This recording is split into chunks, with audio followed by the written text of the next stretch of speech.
So Pauline, a tough game today, but what did you make of the match?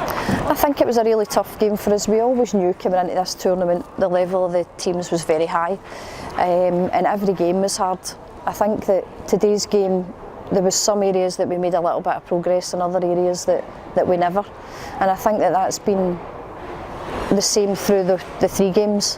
But positives we can take, but other things we absolutely need to learn from. Obviously, you knew coming into this it was going to be a really high level, a tough test for the squad.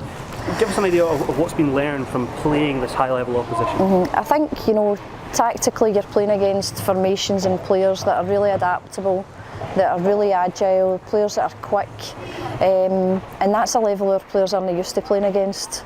So they face that in this tournament and they learn so much from it, because we have to adapt a wee bit tactically in how we're going to play. We have to try and find ways that we can play to our strengths, and then when we have the ball, then we really are looking for players to be creative and in the final third and go and try and make things happen against real top opposition.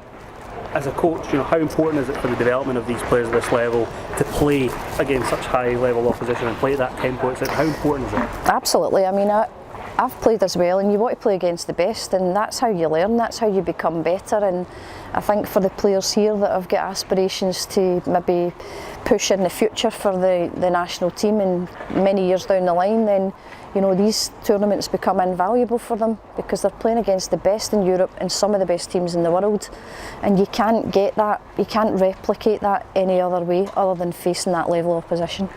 Obviously, as hosts, we automatically qualify for competition in July. This kind of tournament is really important, I guess, for the preparation as well, looking ahead to that competition, the final as well, isn't it? Yeah, absolutely, because you bring teams here that are going to be in the finals, and it's so exciting that we can get to host an under-19 finals, and I think especially coming off of the back of the success of the women's team getting to the World Cup, and women's football in our country is on a high right now, and that tournament will help continue that, and it will help give young girls, what you want to do is inspire more girls to play, and more girls to take football seriously, and more girls to really push through in the future who might become our youth national team players.